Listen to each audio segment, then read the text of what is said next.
Mayor David Fitzgerald, thank you for coming. But anyway, what we're doing today is launching the Community Arts and Culture grant. We did an exhibition supported by the ETB, and today is kind of highlighting the work that was created. I'm going to let Una talk more about that because she's the creative influence. First of all, sorry, I'm Susan from Task, I'm the manager, and I'd like to take this opportunity to thank the staff of Task, Una, Breda, Hetty and Robert, because they are fantastic. And without all of them, none of this would be happening. But Una is definitely the creative force, so she has to be given.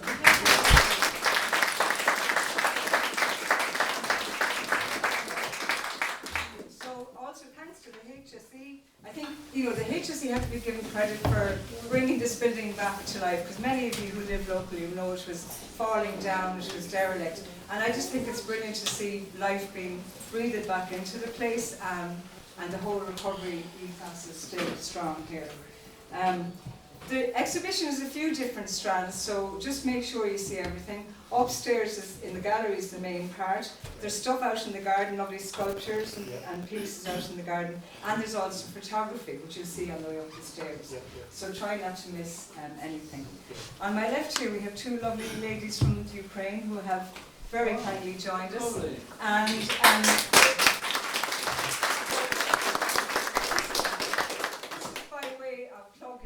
our Family Fun Day, which is happening on Sunday. And we're going to have music and refreshments in the garden. Hopefully the weather will be fine. And these two ladies are going to join us on the day. But they might even give us a little recital at the end, if you wouldn't mind waiting for that. Okay. And we also are very delighted to have local man Paddy Nari, and not sure where Paddy is at the moment. Paddy is going to give us a little bit of the history of the auxiliary, because that's really what this whole project is about, is looking at the history of the building. Okay, so that's the format. And then we're going to end, while we have a captive audience, we're going to get Liam Dalton, who attends Task and is part of the co-production group, is just going to introduce you to this leaflet, which they have designed as a co-production group. And this is available for everybody to pick up upstairs when you're looking at the exhibition. Okay? So that's it, and with that, thank you to everybody. Great to see so many people, and thank you to everybody who contributed with their stories as well, because that's really important.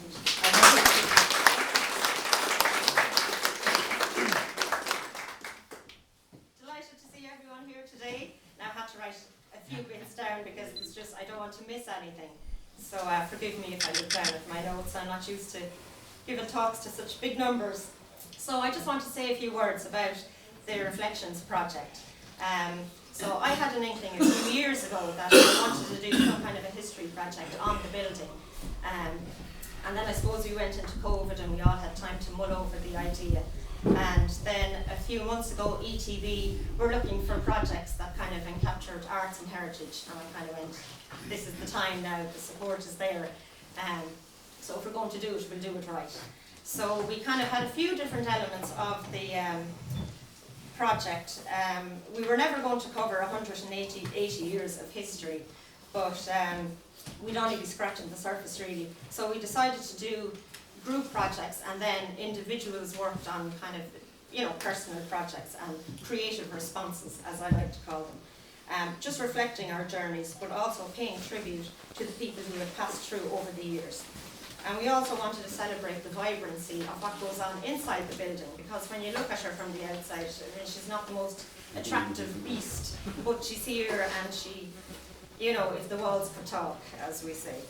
And so upstairs in the gallery, which is just above us, which used to be a hospital ward, you will see three big panels, almost like stained glass windows, and they're suspended from the existing windows. And they're very vibrant, and those pieces were group projects. They were kind of co-produced, so we're all about co-production in Task, and I know Liam is going to say a few words later about that.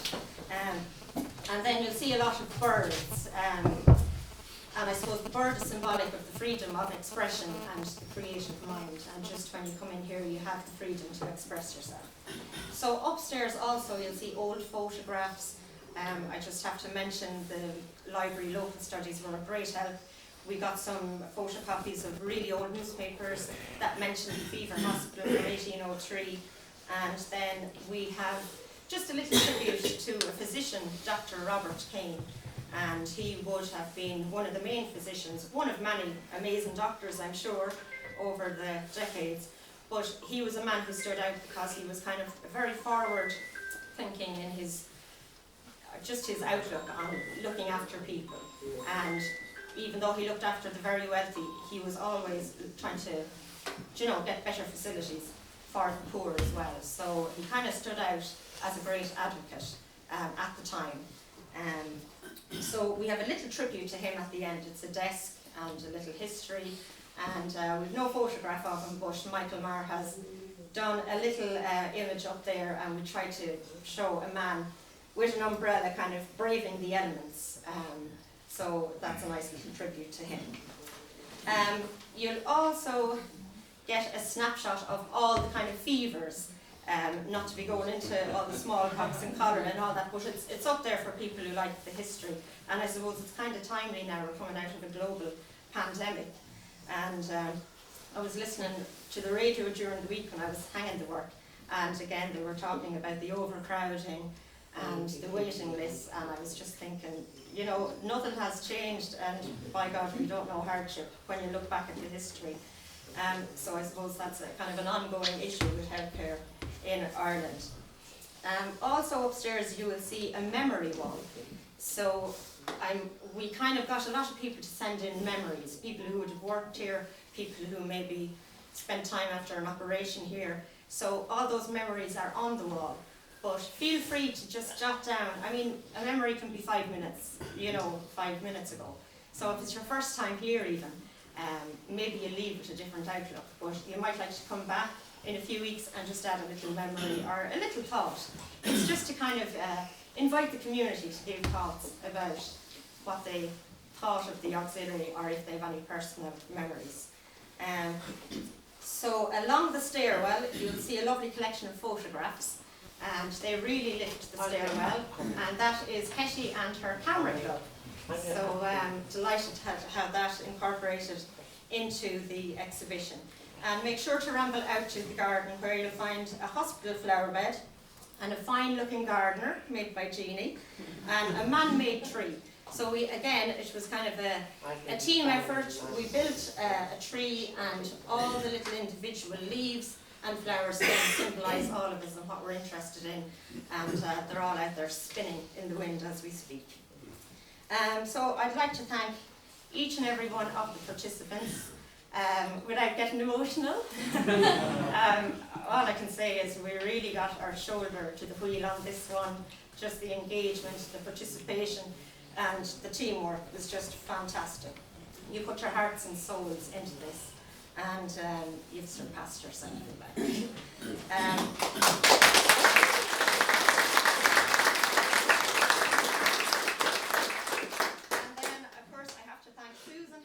Robert, Breda, Cottle and Billy, just a fantastic team to be part of, and it's all about teamwork, everything we do.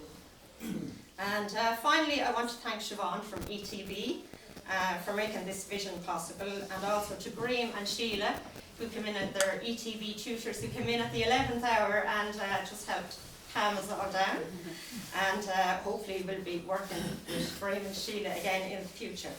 And we might be back to you, Siobhan, next year when we write the book. And now, for the main event, some of you will know Paddy Nari from across the road, a local historian, a member of the Archaeological Society in Kilkenny. You may know him from his history talks on KCLR and Kilkenny Community Radio. And I was delighted to kind of touch base with Paddy over this project, because he's just a mine of information, and I suppose he knows what we're trying to do, and we all have a passion for this part of town. So Paddy is also a member of the local history walkers group, and I think this year, did you celebrate 500 walks? 10 years, 520 walks. Wow, that's amazing.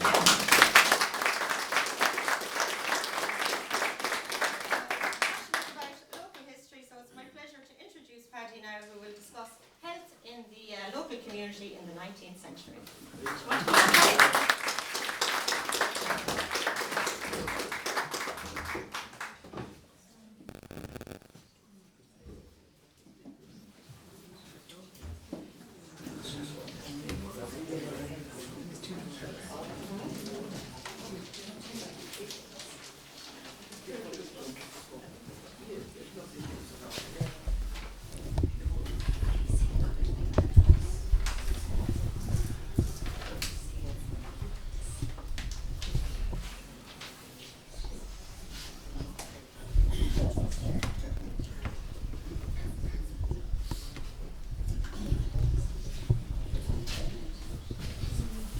everybody.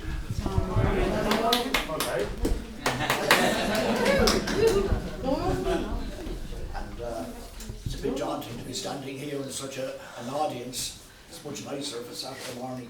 Maybe about 20, 30 people at the parade, and we start off on our walks through the city and pointing out different buildings or places in Kilkenny. It's most enjoyable.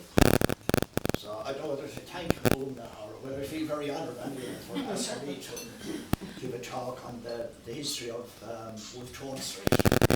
Once upon a time it was Hospital Road, it was called.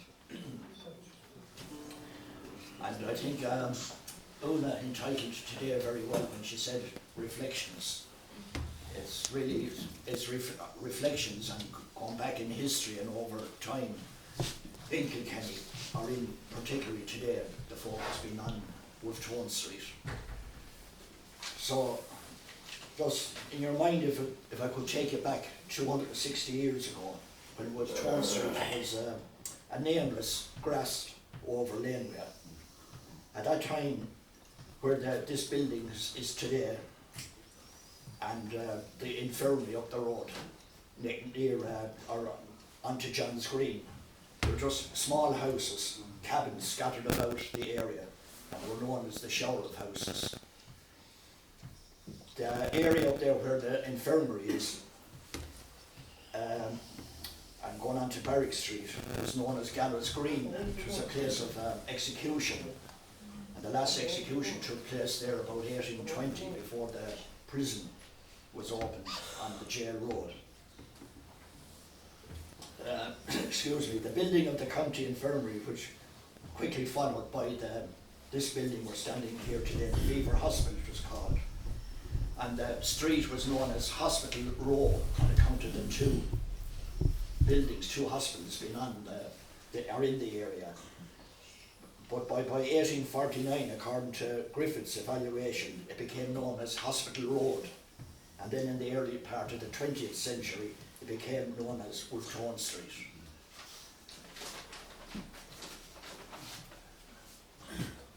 So to go back, as I said, in time, the history of the Hospital Row or Road in the Kilkenny in the 19th century.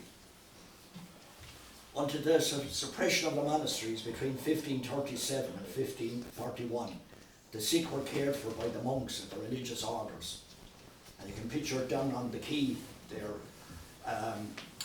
right where the Evanses, or the Butler Galleries is known nowadays. The monks down there looked after the sick. But there was no organised structure of medicine until the mid-18th century, when medical charities were founded. There were two such bodies in Kilkenny. The first was the Charitable Institution, or Society, that was founded in 1726 by the tradesmen of the city for the relief in their homes of destitute tradesmen and their widows. Recipients of aid had to be 7 years resident in Kilkenny and had to be confined to bed with an illness. The second, the Benevolent Society, founded some years later for the relief of those not covered by the Charitable Society. In the early 19th century, hospitals were established in the city, but not as we know them today. They were just ordinary houses, or even single rooms where accident cases and patients with curable diseases were treated. These institutions were voluntary and were paid for by donations, appeals, and eventually by government grants. Doctors served without payment and medicines were free. They were known as Irish medical charities. Charity sermons were preached annually in the churches for, and I quote, the relief of their miserable and famished fellow creatures. In 1802, Richard Powell of Kilkenny gathered a group of his friends, all amateur actors. They formed the Gentlemen Players and performed annually for both charitable institutions. The plays were performed in the Tonsel or in the courthouse. And as the years passed, the services given by the medical charities deteriorated. In 1841, concern was voiced about the manner in which the doctors performed their duties. One doctor admitted he visited some patients just once a year, no matter what the illness. The medicines administered are of poor preparation and quality, and some doctors falsified the numbers treated, which led the grand jury to believe that the relief and support given was far greater than was actually the case. So not a pretty picture of Kilkenny in the early part of the 19th century. So if I could focus your minds on the infirmary, as it was called, up the street on John's Green. It was known as the infirmary, and in 1761 Kilkenny Corporation gave a site free of charge for the erection of a county infirmary. The site was at Gallows Green, close to the present John's Green. Building in fact did not commence until 1765. 5 years later the hospital opened. It had male and female wards, each bright, airy, whitewashed, and had accommodation for 40 patients. In September 1846, Dean Vignals of St. Canice's Cathedral was appointed treasurer. Within weeks he reported his predecessor had appropriated at least £700 of infirmary funds. The hospital was on the point of closure. He appealed for funds from all the classes. Everybody rallied round and the infirmary was saved. Within the infirmary, the surgeon set broken limbs, removed lumps, stitched and dressed wounds, bloodletting, drew teeth, lanced boils. Operations were performed to relieve strangulated hernias, amputations, and applying ligatures. Prior to 1840, there were no anaesthetics. The quicker the surgeon worked, the better the chance of success. Patients were given opium or alcohol to deaden the pain. After the discovery of anaesthetics, the scope of the surgeon was broadened and the success rate greatly increased. The theatre nurse at Gallows Green, which was the infirmary, attended the surgeon during operations. She cleaned but not sterilised the instruments. She swept up the sawdust from the floor and saw to the general cleanliness of the operating room. Her salary was £12 per annum. She had to provide her own food but was allowed to live in a small room next to the theatre. Dissections were performed, usually on the bodies of executed criminals. It was very handy to have the gallows next door to the hospital.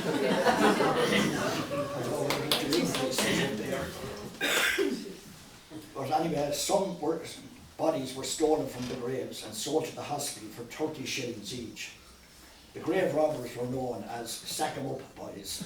The practice was illegal, but the robbers merely placed the body in a barrel labelled Irish cheddar or salted Irish herring and exported them to Liverpool, where they got 300 shillings per body.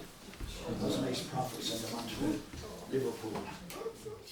On May the 14th, 1847, a horrendous accident occurred on the Carlow Road when the railway bridge at Auchmalog collapsed. A number of men driving horse-drawn carts laden with rubbish were passing underneath.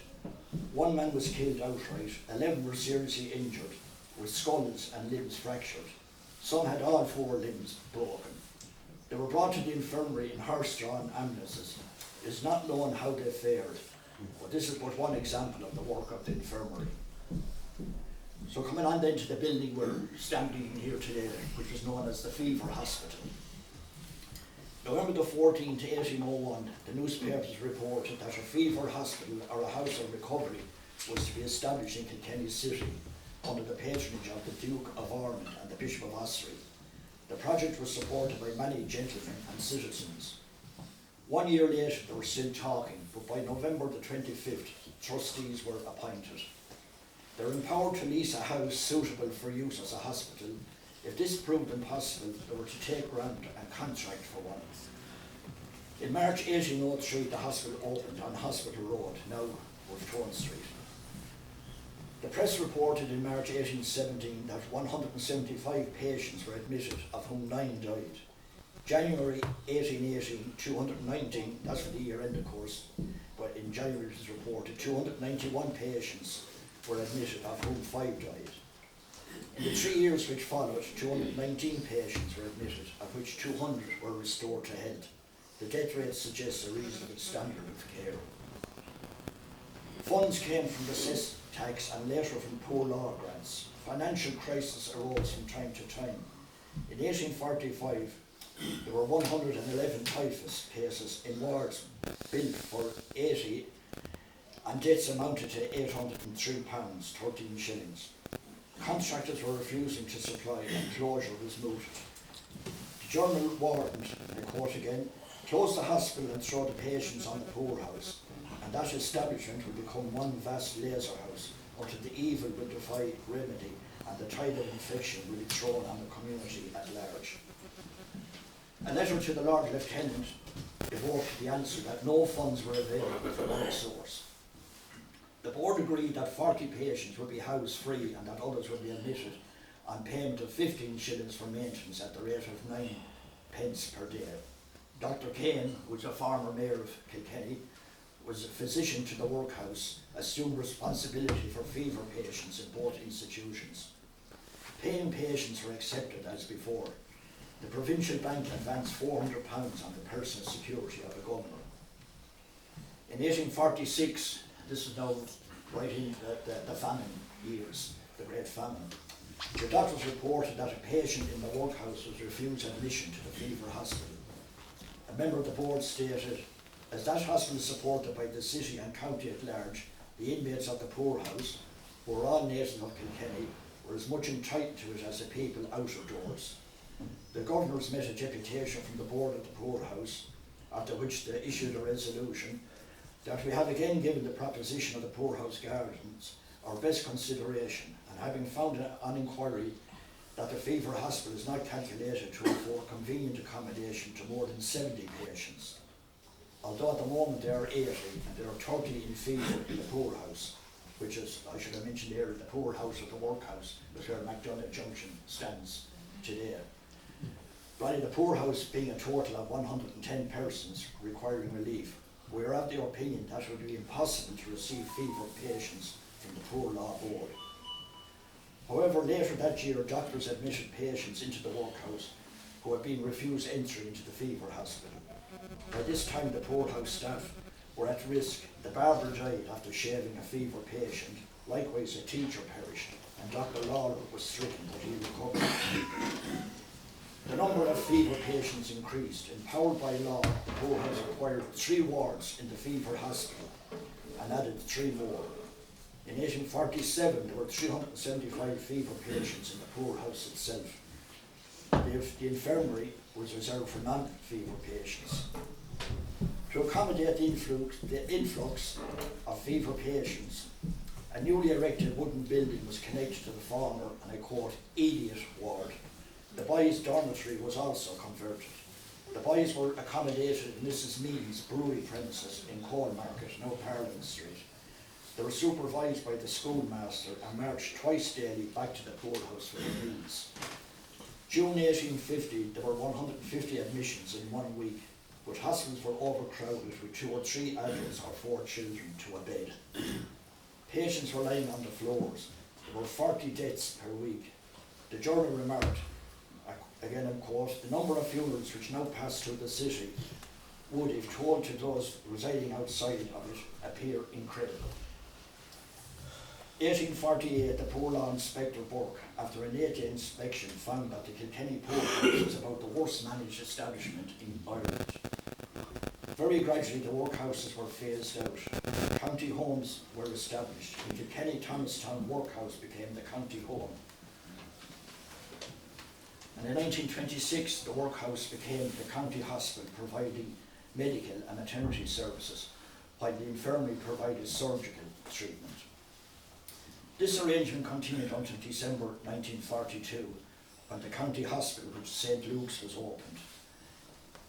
The building, again, which we stand in, has long since ceased to be a fever hospital. For some time it was an auxiliary to St. Luke's. It has served a lot of purposes and organisations over the years, and today it stands as a testament to what can be achieved by an ever-willing and enthusiastic team led by Una. The infirmary building served as offices for various departments of the County Council for a number of years until the staff moved to John Street. Over the year, plans were announced for a museum or a college of music to be established, but sadly the building now stands derelict. So that concludes my talk. I hope you enjoyed it. Lots of fun.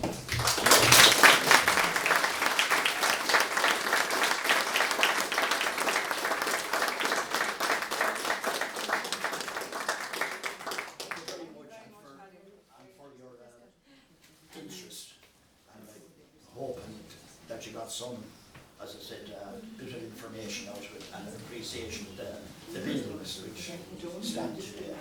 We're meeting on it. Just very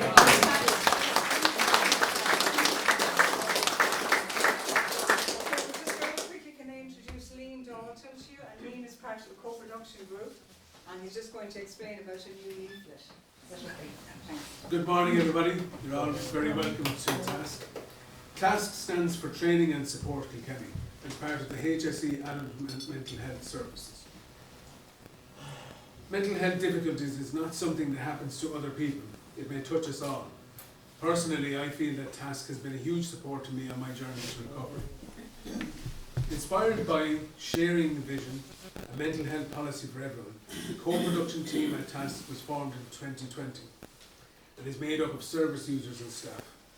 After discovering the need for practical everyday wellness tips, this morning we are launching our co-produced Wellness Tips for Everyone leaflet.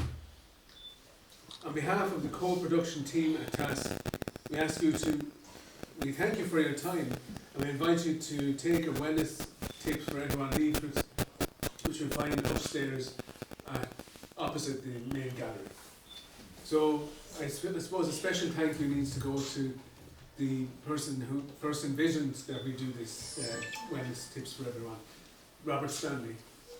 And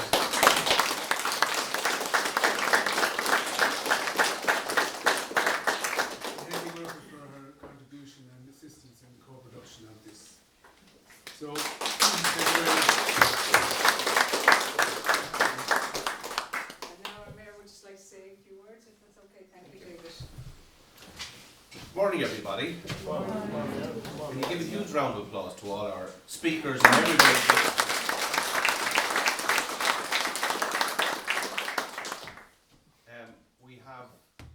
There's lots of honoured people in the room. I want to acknowledge my colleague, Councillor Dollard, here this morning.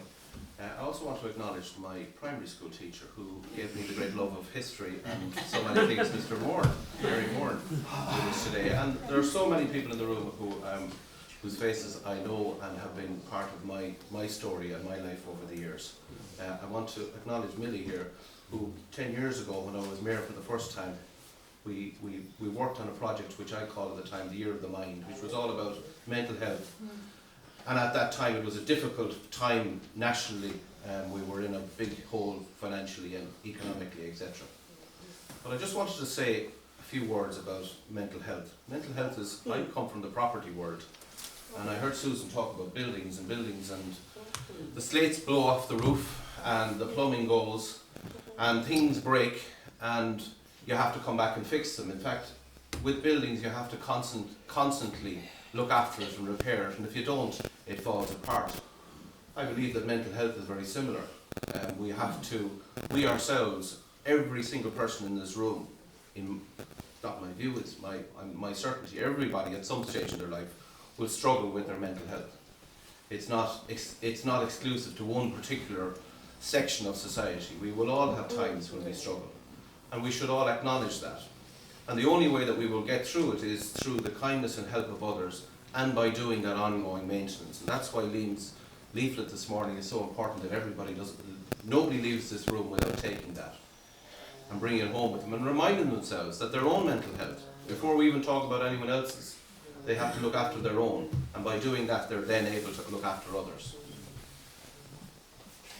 At the beginning of the Second World War, during the Battle of Britain, and excuse this story, there's a reason I'm telling it. At the Battle of Britain, when a plane was shot and it started to spiral out of control,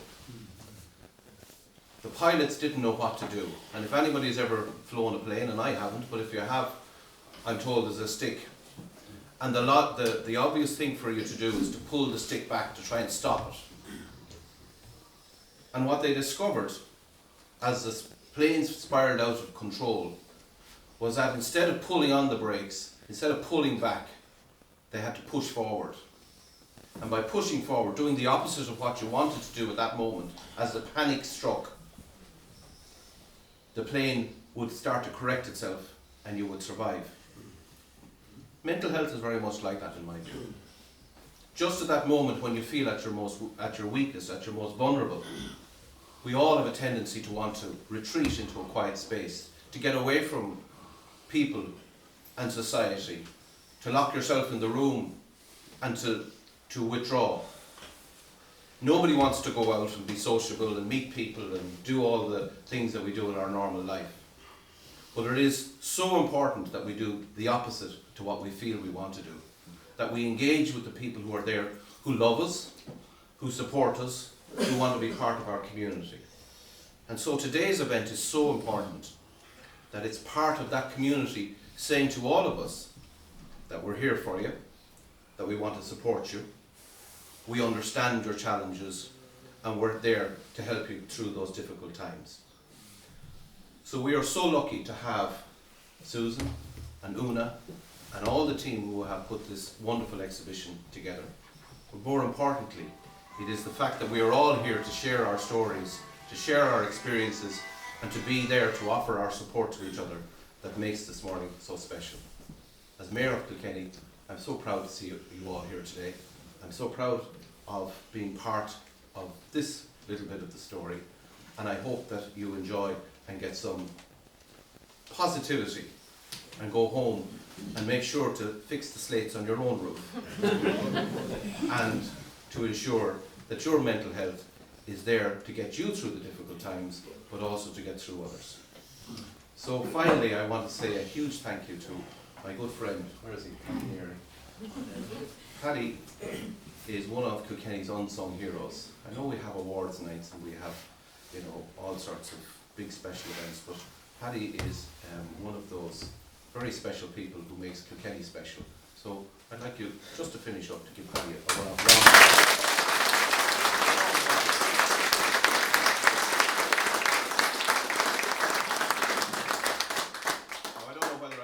Officially supposed to do this or not, but sure, I'll chance it anyway.